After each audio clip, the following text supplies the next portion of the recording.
Fala, nação, chegando com mais um vídeo aqui, mais uma reação, nesse caso Bruno Henrique, esquemas de apostas esportivas, é isso aí. E tem novidade nesse caso, hein? A reportagem é do canal do UOL, Créditos para o UOL, o repórter Igor Siqueira, da UOL. É isso aí.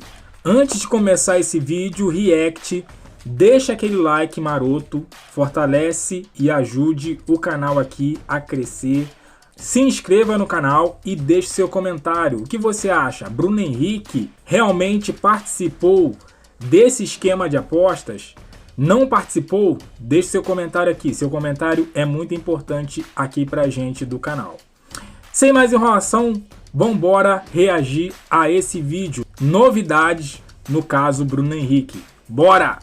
Porque o STJD arquivou o inquérito contra Bruno Henrique, mas isso está bem longe de ser o fim da história nessa investigação de mais um caso suposto aí de manipulação de partidas no futebol brasileiro. Amigos do UOL Esporte, eu sou Igor Siqueira, repórter do UOL, e é sobre esse caso que eu vou falar com vocês nesse vídeo por aqui, para explicar um pouco melhor a perspectiva da Justiça Desportiva, né, do STJD, órgão conhecido aí no futebol brasileiro, perspectiva deles em relação a esse caso do Bruno Henrique, essa investigação que foi feita previamente diante de um alerta que foi emitido por uma entidade internacional, traz uma suspeita de manipulação de partida no jogo entre Flamengo e Santos pelo Campeonato Brasileiro de 2023. A gente, né, no meio dessa confusão toda, é o Bruno Henrique, atacante do Flamengo. Primeiro a gente precisa entender e lembrar, vou explicar para vocês como é que funciona essa notificação aqui para a instância desportiva brasileira. Ela foi enviada à Procuradoria do STJD no dia 2 de agosto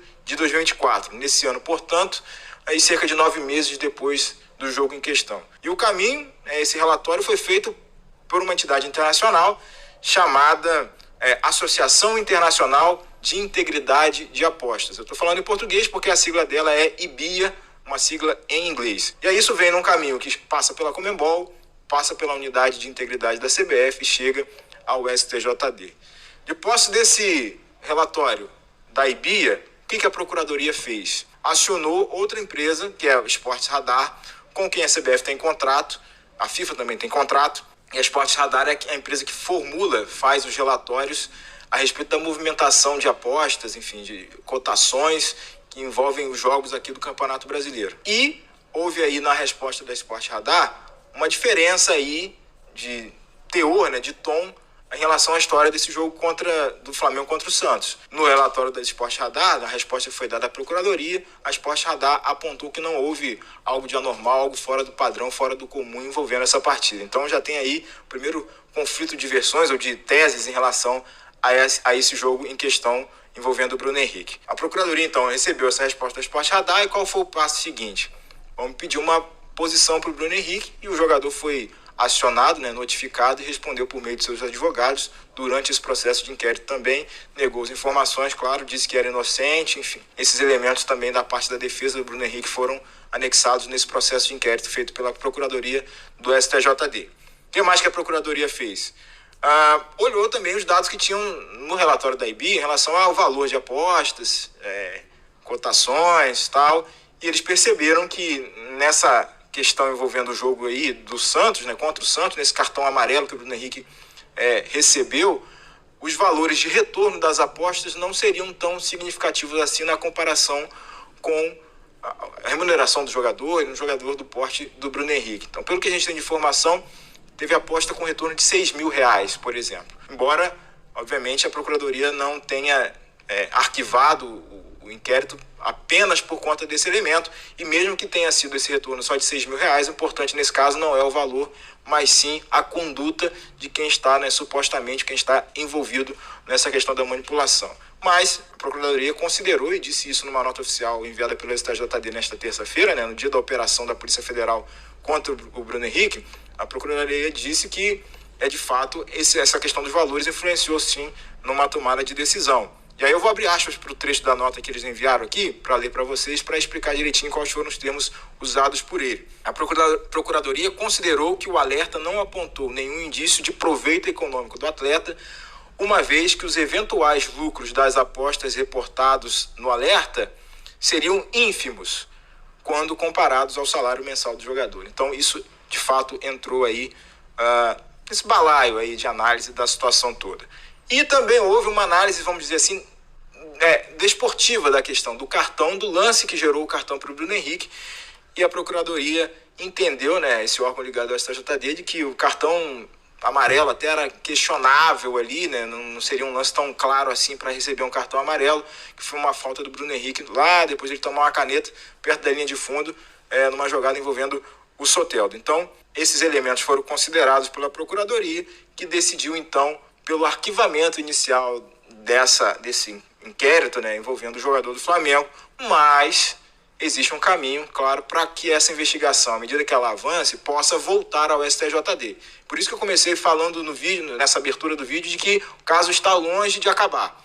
Pelo seguinte, os órgãos desportivos, né, da Justiça Desportiva, eles não têm poder de polícia, então não podem fazer busca e apreensão, não podem recolher dados de celular, não podem ver movimentações bancárias. E aí, exemplo do que aconteceu na Operação Penalidade Máxima, e vocês vão se lembrar disso, né, que foi envolvendo os Jogos de 2022, Ministério Público de Goiás e tal, a punição desportiva ela acontece a partir do momento em que há uma cooperação entre os órgãos públicos, né, Ministério Público, o GAECO, a galera toda da investigação criminal da questão toda, e aí há um compartilhamento de informações com a Justiça Desportiva. Quando houver, e se houver, né, uma denúncia formalizada contra o Bruno Henrique, algo concreto, algo formalizado na Justiça Comum, aí sim esses autos, esse material probatório, né, essas provas todas vão para o STJD e nada impede, né, e não só que nada impeça, mas que isso fatalmente vai acontecer em relação à abertura de um procedimento contra o jogador, caso ele seja apontado como responsável nesse meio todo, nesse esquema todo. E aí, obviamente, isso acontece aí para gerar um tipo de julgamento com eventual suspensão para quem estiver envolvido. Isso foi, de novo, né? Isso aconteceu com a galera da penalidade máxima e pode ser que aconteça com o Bruno Henrique também, a partir do momento que a investigação avance e resulte em algo que possa imputá-lo por conta desse cartão amarelo que ele tomou e consequente expulsão nesse jogo contra o Santos, que aponte para essa manipulação de partida, enfim, algo relacionado, movimento aí de apostas para finalidade de lucro, ainda que o lucro, como o STJD indicou inicialmente, tenha sido ínfimo.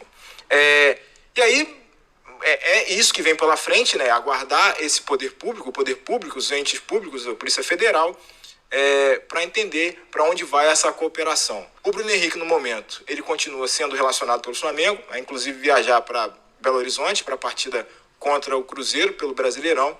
O STJD ainda não pede uma suspensão preventiva dele, por conta justamente desse fato de não haver algo formal contra o Bruno Henrique. Ele foi alvo, sim, de uma operação, mas isso não é considerado suficiente para que haja uma petição para suspensão preventiva ou algo do gênero. Isso pode acontecer quando houver, claro, uma denúncia formal. Então o Bruno Henrique continua livre para jogar. Óbvio que essa suspeita contra ele vai ser algo que vai marcá-lo nas próximas semanas, nos próximos meses, até o momento em que houver alguma manifestação formal do Ministério Público, Polícia Federal e tal, após a conclusão das investigações e análise de todo o material que foi colhido nos mandados de busca e apreensão. Cara, pensa comigo.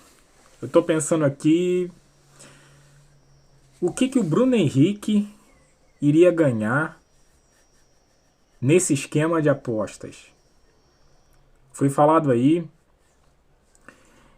que o lucro foi de R$6.000, ou aproximadamente R$6.000. O Bruno Henrique ganha quantas vezes mais isso? Muitas vezes mais isso. Então,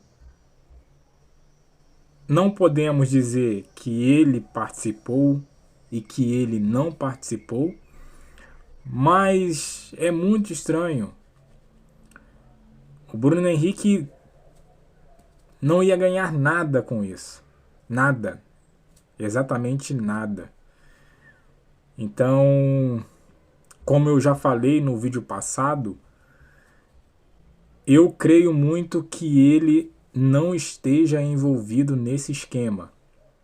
Não esteja envolvido.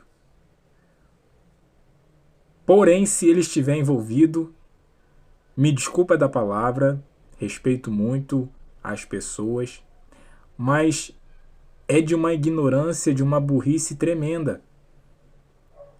Tremenda.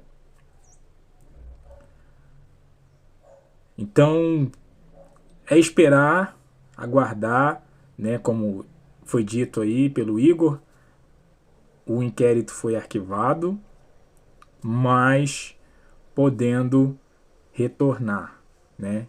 Então, vamos aguardar as cenas dos próximos capítulos e ver, né, o resultado disso tudo, né? Mas a minha opinião é essa. Ele não teria nada com que ganhar com isso, né? E particularmente posso estar enganado, mas acho que ele não entrou em esquema de aposta, né? O lance foi um lance corriqueiro, né? No cartão que o Bruno Henrique recebeu do juiz. É isso. O que você acha? Deixa aqui no comentário o que você acha sobre esse caso envolvendo o Bruno Henrique em esquemas de aposta. Deixa aqui, eu quero te ouvir. Expresse sua opinião. Você tem total liberdade aqui no canal, ok? Eu fico por aqui. Até o próximo vídeo. Não se esqueça do like. Like é muito importante para o canal. E se inscreve aqui. Você vai receber notícias todos os dias do Mengão, do nosso Flamengo. Até a próxima e valeu!